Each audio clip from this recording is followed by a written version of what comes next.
Hey Freunde, Fragrance Talk wieder hier. Schön, dass ihr dabei seid. Ich hoffe, ihr seid gesund. Ja, ich stelle euch heute Ombre Leather von Tom Ford vor. Und zwar das Parfüm, das neue von 2021.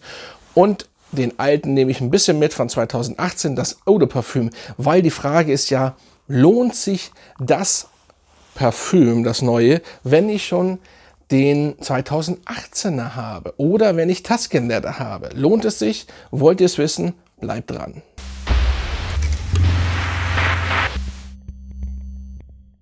Da bin ich wieder. Ja, das ist die 2018er Version Eau de Parfüm. Und wie gesagt, das ist die neue 2021 Parfüm. Lohnt es sich, diesen Duft zu kaufen? Vorweg, ja, lohnt sich, weil der ist nicht so penetrant Leder, sondern hat die Iris drin, auch Jasmin, auch so wie er. Schwarzes Leder auch, aber ziemlich entspanntes schwarzes Leder. Hier ist definitiv mehr schwarzes Leder, mehr auf die Fresse. Gleich vorweg, Hyperkite gewinnt der 2018er. Der ist jetzt auch nicht für mich so stark, der liegt so, oder ich gebe ihm eine 6,5 bis 7 von 10 und eine Ausstrahlung genau dasselbe. Während er hier leider, was die Zählage angeht, 3, 4 von 10 und Hyperkite vielleicht eine 5, aber ganz knapp. Natürlich ist jede Haut, wie ich immer so schön sage, anders. Aber er hier ist ein schöner Büroduft. Wirklich schöner Büroduft, weil er entspannt ist und nicht so stark auf die Fresse ist. Und das macht es schon, ja, es macht es besser als vielleicht ihn. Aber er ist auch ein guter Büroduft, weil auch er ist ja nicht so stark. Nehmen wir Tuscan Leather zum Beispiel, da sieht das ganz anders aus. Also auch gleich vorweg, die sind nicht gleich. Sie haben eine kleine Ähnlichkeit im Background. Man riecht es einfach, dass es Tom Ford ist. Wenn ihr es Augen zumacht, sind alle drei, haben diese DNA. Und das Ding ist aber, dass Tuscan Leather die Himbeere ja natürlich hat. Hier Safran. Und das ist schon ein Unterschied. Hier kommt das Veilchenblatt und Jasmin am Anfang. Also schon ein bisschen anders. Und deswegen nehmen wir mal Tuscan Leather raus. Der ist auch am stärksten natürlich.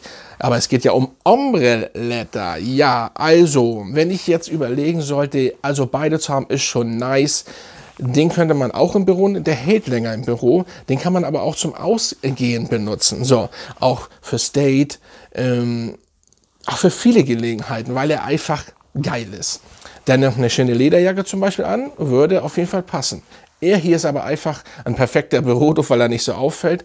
Aber wenn ihr mit eurer Liebsten zu Hause seid, bei einem Date am Tisch, ist ja nice, aber dann müsst ihr mitnehmen. Ich bin der Meinung, es kommt darauf an, wenn das Restaurant oder das Date natürlich um die Ecke ist, dann würde das funktionieren.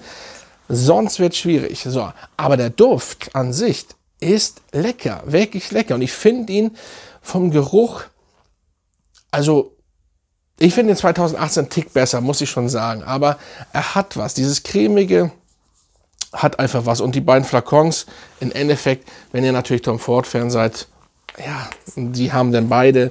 Es ist schon nice. Und also überlegt euch das. Die Düfte sind geil. Also wenn ihr gar keinen habt, solltet ihr auf jeden Fall einen in der Sammlung haben. Unten verlinkt, schaut rein. Und ja, Tuscan Leather sollte dann auch natürlich allerdings in der Sammlung sein. Also kommt mir nicht nur mit Ombre Leather um die Ecke, weil Tuscan Leather muss auch schon wirklich in der Sammlung sein, weil das ist der Vater von diesen beiden. Das ist Fakt. So, aber was soll ich sagen? Also der 221er ist sehr, sehr lecker. Cremig durch die Iris. Sehr geil. Aber für mich jetzt nicht so gut wie der 2018er. Der aber mehr eben Leder, zum Lederduft sagt man nicht unbedingt lecker, sondern es ist einfach ein männlicher Duft. Und zu denen, weil er durch die Iris cremiger ist, sagt man eben lecker. Er ist auch lecker, weil er entspannter ist, cremiger, Iris, Veilchenblatt und so weiter. Und ja, bevor ich mich wiederhole, müsst ihr selber entscheiden. Aber wer keinen hat, sollte beide testen. Oder alle drei meinetwegen, aber es geht ja nur um die Ombre Leather. Da sollt ihr wirklich beide testen. Und dann überlegt euch, was findet ihr besser. Aber wie gesagt, die Hyperkite ist leider nicht so gut und die Ausstrahlung auch nicht. Im Endeffekt bei beiden nicht wirklich so, wie es sein sollte. Aber das Parfüm, das neue, ist einfach nur für, ja, für Indoor, für Innenräume und für Büro, zu Hause und so weiter und so fort. Also Leute, macht's gut. Das war mein Review zu Tom Ford Ombre Leather. Die Flakons sind schon wirklich nice. Also mach's gut, bleibt gesund und wir sehen uns bald wieder.